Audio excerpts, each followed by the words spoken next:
नजर इसलिए लगती है क्योंकि तुम बाहर देख रहे हो। जिस दिन तुम अपने भीतर खड़े हो जाओगे उस दिन 1000 आंखें भी तुम्हें छू नहीं पाएंगी। ये बात समझने की है, मानने की नहीं। समझ में आते ही व्यवहार बदल जाता है। अभी तुम्हें ये अजीब लग सकता है, तुम्हें लग सकता है कि चुप रहना बोझ है, लेकिन चुप रहना बोझ नहीं, विश्राम है।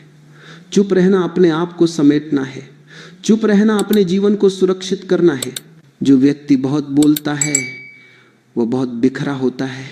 जो व्यक्ति कम बोलता है वह भीतर इकट्ठा होता है, और जो इकट्ठा हो गया उसे नजर छू नहीं सकती।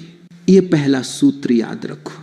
जो अभी नाजुक है उसे छुपाओ, जो अभी बढ़ रहा है उसे शोर से बचाओ, जो अभी भीतर है उसे भीतर ही रहने दो। यहीं से समझ की यात्रा शुरू होती है। नजर से बचने का अर्थ ये नहीं है कि तुम डर कर जीने लगो। नजर से बचने का अर्थ यह है कि तुम अपने भीतर इतने स्थिर हो जाओ कि तुम्हारी खुशी को बाहर की हवा की जरूरत ही ना पड़े। तुमने देखा होगा जो फल कच्चा होता है वो पेड़ के पत्तों के बीच छिपा रहता है। धूप उसे सीधे नहीं छूती, हवा उसे झकझोर नहीं पाती, लेकिन जब वही फल पक जाता है तब वह स्वयं गिर पड़ता है। तब उसे छिपाने की जरूरत नहीं रहती। तब कोई नजर उसका कुछ नहीं बिगाड़ सकती, क्योंकि अब उसमें परिपक्वता है। मनुष्य की खुशी भी ऐसी ही है। जो खुशी अभी कच्ची है उसे दिखाना अपने ही हाथों से तोड़ देना है। लेकिन तुम ऐसा क्यों करते हो? क्यों तुम अपनी खुशी को छुपा नहीं पाते? क्योंकि तुम्हें लगता है कि अगर तुमने नहीं बताया तो वह खुशी सच नहीं होगी। तुम्हें लगता है कि अगर किसी ने देखा नहीं, सुना नहीं, सराहा नहीं तो जैसे वो घटित ही नहीं हुई। ये बहुत गहरी बीमारी है।